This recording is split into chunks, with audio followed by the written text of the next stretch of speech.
Pozdrav svima ljudi, moj ime je Antonio i dobrodošli u novi video na YouTube kanalu Lokal Patriot.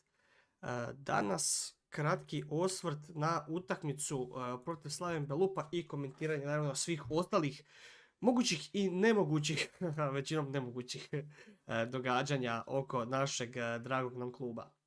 Pa zapravo, pošto bi ja najmanje htio pričati o utakmici protiv Slavena, krenut ću s nečim posebnim, ali tu stvar sam zaboravio pripremiti, tako da dajte mi sekundu. To je knjiga našeg lege Srbine i kolege podcastera Tomislava Buljubašića, Tomosa Bijelog plavog podcasta. Knjiga se zove Špicom po sredini. Riječ je o zbirki priča iz povijesti NK Osijeka, gdje su nekakvi istaknuti članovi djelatnici kluba u glavnim ulogama, kako kaže, od Ambrozijevog perivoja do Gradskog vrta i Opus Arene, znači sve do danas u jednoj knjizi. Knjiga je onako dosta sadržajna, evo ako malo ćemo otvoriti, znači ima tu svega, ima tu nekakvih i slika i ilustracija i svega i svačega, tako da apsolutno vrijedi pročitati. Ja još nisam počeo, ali s obzirom na sve ono što Tomo radi, koliko doprinosi ovoj zajednici navijača, mislim da će ovo biti jedno vrhunsko djelo tako da doloko.eu/shop je web stranica na kojoj možete kupiti.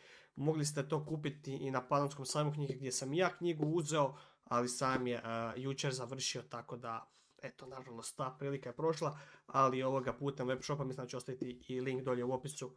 Evo, besplatna reklama za Tomu, koliko mogu doprinijeti. Eto, kupio sam knjigu i jedna mala reklamica od mene, tako da poguramo priču, da i dalje širimo bazu navijača i da produbljamo to znanje o našem klubu, ali isto tako i evo da malo pomognemo Legi sa tribine, jer čovjek radi stvarno vrhunski posao, puno se zalaže, pa eto, vjerujem da svakom kupljenom knjigom pomažemo njemu da nastavi raditi, jer što više toga o našem klubu to bolje, jer zašto ne. Tako da evo, toliko o knjizi, ja ću pročitati pa možda budem nekad u budućnosti dao neki svoj osvrt. Nadam se da ću uskoro uhvatiti vremena pa da pročitam, djeluje kao jako zanimljivo štivo, pa ćemo vidjeti, da ću neki svoj osvrt, iako iskreno nisam neki od knjiga, imam tipa 2 knjige o Formuli 1, nešto koje isto tako pročitao sam uvod i stao. Ali ajmo na utakmicu. Odnosno, ajmo na ono što se događalo prije utakmice, a to je tradicionalno Kohortino proglašenje najboljeg igrača sezone. Ove godine nagradu je dobio jedan član stožera, član momčadi, ne igrač, i prije svega to je osoba koja je u klubu jako dugo sad već, osoba koja ima poseban doprinos i značaj i u cijeloj momčadi i osoba koju svi dobro poznaju, to je Zoran Stranjak Đole, ekonom kluba, i prije svega jako mi je drago što je on dobio tu nagradu, vjerujem da to njemu puno znači i pogotovo kada je dobio ovacije stvarno malobrojne publike u petak na utakmici, ali lijepo što se tako nešto dogodilo. Sad, koliko je to jako lijepo gesta prema njemu, ja mislim da je to svojevrsni i onako šamar svim igračima, s obzirom na ono što su nam prezentirali u ovoj cijeloj sezoni, da niko od njih nije uopće zavrijedio tako priznanje. Tako da evo, mislim da je to jednostavno jako lijepa gesta prema Đoletu našem, na drugu ruku isto onako jedan lijep pokazatelj igračima šta mislimo o njihovim prezentacijama, naravno ne o svim igračima, ali mislim da je ovo bila onako jedna lijepa poruka za sve njih, da se ovako nešto u NK Osijeku ne smije tolerirati, barem od strane navijača. Vidjeli smo da djelatnici kluba to njima očigledno sasvim ok. Tako da, evo, toliko o toj maloj svečanosti prije početka utakmice. Ajmo ići sada na utakmicu pa ćemo na ona druga dešavanja, događanja u i oko kluba. Pa krenut ćemo sa početnom 11-oricom. Nije bilo ponovno Malenica na golu, mislim da njega muči ta ozljeda leđa. I dalje pa smo imali Grahovca na golu, prvi puta debitant. Vidjeli smo ponovno Kolari kao od mlađih, pored njega bio Jurišić kao drugi stoper, Bukvić Omerović kao 2 beka, Bubanja Vrbančić u sredini, Akere koji je kratko igrao, pa je umjesto njega vrlo brzo ušao još jedan debitant, to je David Kalem.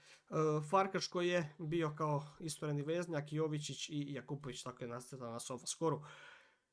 Koliko ja mogu pričati o utakmici, iskreno da vam budem, ne mogu previše, jer utakmicu nisam toliko gledao, više sam sjedio, pričao i klasika. Tako da ne mogu nešto pretjerano utakmici, ali izdvojit ću neke trenutke jer nije da sam sad baš blejao samo okolo, gledala se utakmica, ali ne možda toliko detaljno kao kad analiziram neke gostujuće utakmice koje mi tu zajedno pogledamo, pa mogu baš onako puno pričati o nekim situacijama. Ono što je svakako lijepo za vidjeti, to je po meni Ivano Kolarik, koji je izgleda kao igrač koji već ima 50-ak nastupa u HNL-u. Siguran, dobar, mislim da se na njemu, odnosno da on može raditi još na sebi i da mu se treba davati prilike da će on kroz godinu, 2, 3 izrasti u jednog stvarno vrhunskog HNL igrača. Dao Bog da ostvari karijeru i za više, ali izgleda kao nekog na koga možemo računati već u sljedećoj sezoni, pogotovo ako pored njega bude drugi stoper koji je iskusni, koji ima kvalitetu. Mislim da bi to moglo izgledati dobro. Ne znam kakav je u formaciji sa trojicom iza, kako se tu snalazi, ali ovako, ako bi igrali sa četvoricom, odnosno sa 2 stopera, pa da on bude jedan od toj dvojice, pa da pored sebe ima nekog onako sigurnjaka, da se njemu i može oprostiti koja greška, da svaka njegova greška neće biti kobna za naš gol, mislim da imamo na koga računati. Bukvić i Omerović zapravo jako dobra utakmica, jedan i drugi svojih bekovskih pozicija, i Bukvić je zapravo tu poziciju igrao u mladoj reprezentaciji. Omerović koji je zapravo jako dobre partije pružao kada je prošle sezone ih bio na toj poziciji desnog beka, sada ponovno jako dobro igrao je oni prema naprijed dosta, tako da sve u svemu meni je Omerović jako, jako dobro odigrao u utakmicu, zabio u konačnici gol, bio on kasnije tu dosta istureniji prema naprijed kad je zapravo većinu utakmice kad je Akere izašao, ali Bukvić i Omerović jako dobro, ja sad će taj momentum se nastaviti jer stvarno su nam to dva važna igrača koja su potrebna. Isto tako, konačno na svojoj poziciji Jovičić koji je opet odigrao dobru utakmicu i on je zabio gol, tako da su to sve lijepi neki trenuci gdje naši mladi igrači pokazuju da mogu prema naprijed, da znaju igrati nogomet i da su to neki igrači na koje ćemo se mi ne samo moći, nego vjerojatno i morati osloniti u narednoj sezoni, pa je lijepo vidjeti da oni idu prema naprijed. Farkaš asistencija, Jakupović asistencija, 2 dobre utakmice s njihove strane, Akere nažalost ozljeda, nadam se da nije zapravo, nadam se svakako da nije ništa zbiljnije, ali pitanje je hoće li nositi u klubu ili ne. Isto tako, u nastavku su ušli i Barić i Ježić, to su isto 2 naša mlada igrača, tako da su to sve neki lijepi trenuci i nadam se da ćemo njih gledati što više u sljedećoj sezoni, da će igrati na razini na kojoj se to očekuje od igrača Osijeka. Iako su mladi i neiskusni, nadam se da će pružati dobre partije, jer nekad jednostavno i ti mladi igrači mogu zgurati sasvim dobru sezonu. Ja u utakmici stvarno ne bi više ništa previše dodavao, više bi se prebacio na događanja oko terena koja su se zbivala zadnjih dana na Opus Areni. Krenut ćemo sa onim što smo već pričali, to je kupovina dijela kluba, traženje sponzora i tako dalje, znači novci, vlasnik i te neke priče. I naša predsjednica Aleksandra Veksa je oglasila s time da Osijek odlučno odbacuje odlučno sve netočne i neprovjerene navode o mogućoj prodaji kluba koji se posljednjih dana provlače po medijima. Klub nije vodio, niti vodi o klubove nikakvu raspravu o prodaji, znači. Niti je bio u kontaktu s osobama ili subjektima koji se spominju u tim natpisima, što mi je totalno neshvatljivo da se klub ograđuje takvih stvari, a tamo neki Turčin kaže da mu je bilo ponuđeno. Ne vidim nekako njegovu korist u tome što on kaže da, bilo mi je ponuđeno i odbio sam. Ne vidim stvarno, tako da mislim da nas malo lažu, da se neke stvari malo zataškavaju i da se neke stvari ne iznose u javnost kako bi možda trebale prema našim navijačima, odnosno prema nama navijačima. Tako da te neke stvari su mi neshvatljive i vjerovatno je istina tu negdje između ali dobro, evo, sad stvarno više ne znam šta bih rekao na tu temu i novaca i prodaje i ne prodaje. Vjerovatno je istina stvarno negdje tu između, ali tako nešto, kad se nešto tak povlači po medijima i iz više izvora je potvrđeno, onda ti tak nešto kažeš, onda stvarno se ljudi malo zapitaju. To je bila onako jedna generična objava za koju se smatra i mnogi kažu da je napisana putem popularnog AI alata umjetne inteligencije zvana ChatGPT ovoga. I dobili smo još jedno zapravo tako priopćenje iz smjera nogometnog kluba Osijek. To je najava suradnje sa Teamworks, to je nekakva platforma, alat koji se koristi u strateškoj transformaciji kluba i dugoročnoj predanosti operativnoj izvrsnosti, kako kaže natpis. Odnosno, prvi smo klub u Hrvatskoj regiji koji će koristiti te alate, znači to je primjena nekakve virtualne stvarnosti i nekakvih drugih alata za postizanje boljih sportskih rezultata. Tako da, evo, to je nešto što bi svakako moglo koristiti klubu, ali ono što su opet mnogi uhvatili na zub, to je ChatGPT. Doslovno ChatGPT tekst, izvučen, copy-paste samo i to je to. I ok, to je možda neka lijepa suradnja koja bi mogla biti dobra, ali baviš se time u situaciji kada ti neki drugi sektori su puno važniji da se rade, to je sportski direktor i trener pitanje, dok čega ćemo doći. Ti se baviš nekim AI, virtualna stvarnost alatima, to objavljuješ koristeći ChatGPT i sve u svemu si u situaciji da te ljudi zbog toga prozivaju, vrijeđaju, govore svašta, piše se svašta po medijima, po forumima, po društvenim mrežama i onda je to onako. Stvarno ne znam šta bi rekao, tako da evo. Neke virtualne stvarnosti stavili taj Teamworks koji je koristi se za nekakvu analizu, stručnost, znači nekakvi napredak kluba, sve to meni jasno, sve to meni ok, ali po meni te stvari se događaju u krivom trenutku. Prvo trebaš neke prioritete posložiti, a koliko vidimo ti prioriteti nisu posloženi kako treba. Odnosno, kako kaže predsjednica, naš fokus usmjeren je isključivo na budućnost NK Osijeka, završetak 5-godišnje strategije razvoja kluba, jačanje sportske i organizacijske strukture te pripremu svih ključnih projekata koji slijede.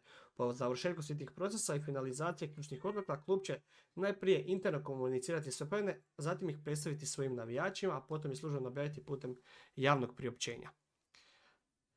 To je ono što svi čekamo, nekakvo obraćanje predsjednice, prezentacija, di smo, šta želimo, kad ćemo to imati i tako dalje. To se ništa ne događa, rade se nekakve organizacijske strukture se mijenjaju, ok, jasno, bili su otkazi, nekakve nove tehnologije, neki novi sustavi se uvode, ali po meni to ništa nije prioritet.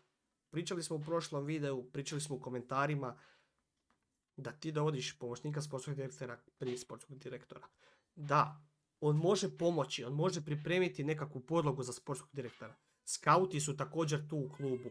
Tu su nekakvi treneri u školi nogometa koji će se vjerovatno pitati da daju neko svoje mišljenje o nekom mlađem igraču, je li on spreman za ulazak u prvu momčad i tako dalje. Znači, to su sve nekakve situacije, odnosno ljudi koji mogu pripomoći sportskom direktoru. Ali opet je sportski direktor tu ključan jer sportski direktor ima neku svoju viziju kluba i šta on želi. Ako se to razilazi sa njegovim pomoćnikom, pa nećeš se reći sportskog direktora zbog pomoćnika. Hijerarhija se zna.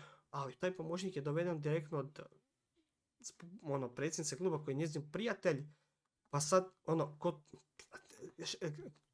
koju poruku klub šalje prema investitorima, možda budućim sponzorima, budućem sportskom direktoru, budućem treneru kluba?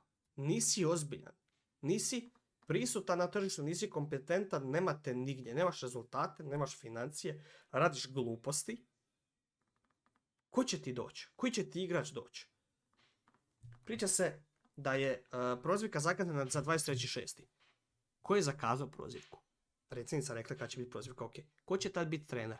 Tomislavu Radotiću nakon utakmice nas par skandira Tomo ostani dok on daje izjavu. Pita ga se, Tomo, ostaješ li? On kaže ne znam. Nije mi ništa ponuđeno. Onda čovjek naknadno izjavi da je bio u razgovoru sa predsjednicom, nakon čega on kaže da, bio sam u razgovoru s predsjednicom, ali predsjednica mi nije rekla Tomo, evo ti ugovor, želiš li ostati? Mi želimo tebe, vidimo da klub ide naprijed s tobom, nego sve završi na tome da ne znamo di smo. Prozivka je 23.6. Mi nemamo sportskog direktora, mi nemamo trenera. U situaciji smo da djelatnici idu na kolektivni godišnji odmor. Znači da u klubu neće biti ljudi prva 2 tjedna 6. mjeseca.